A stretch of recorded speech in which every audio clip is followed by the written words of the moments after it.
Carrot హల్వాని చాలా తక్కువ టైంలో ఎలా ప్రిపేర్ చేసుకోవాలో చూద్దాం.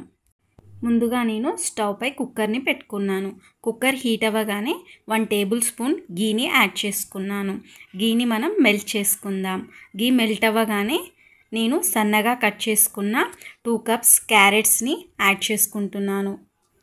క్యారెట్స్ని వేసుకున్న తరువాత 2 or 3 మినిట్స్ వరకు ఇలా మనం బాగా కలుపుకుంటూ వేయించుకోవాలి.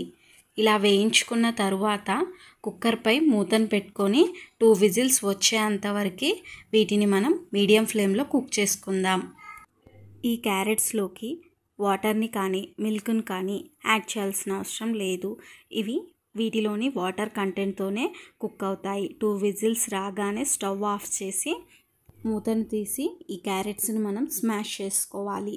ఇలా స్మాష్ చేసుకొని స్టవ్ పై కుక్కర్ని పెట్టుకొని వీటిలోకి మిల్క్ని యాడ్ చేసుకొని ఒకసారి అంతా కలిసేలాగా కలుపుకొని 2 or 3 మినిట్స్ వరకు వీటిని మనం కుక్ చేసుకుందాం. తరువాత వీటిలోకి 1/2 కప్పు షుగర్ని యాడ్ చేసుకుందాం. షుగర్ని మీరు మీ టేస్ట్కు తగినట్టు యాడ్ చేసుకోండి. ఒకసారి అంతా కలిసేలాగా కలుపుకుందాం. ఇలా దగ్గర పడి గీ అనేది సపరేట్ అయినప్పుడు స్టవ్ ఆఫ్ చేసుకుందాం. వీటిలోకి ఇప్పుడు సన్నగా కట్ చేసుకున్న డ్రై ఫ్రూట్స్ని యాడ్ చేసుకొని ఒకసారి అంతా కలిసేలాగా కలుపుకుందాం.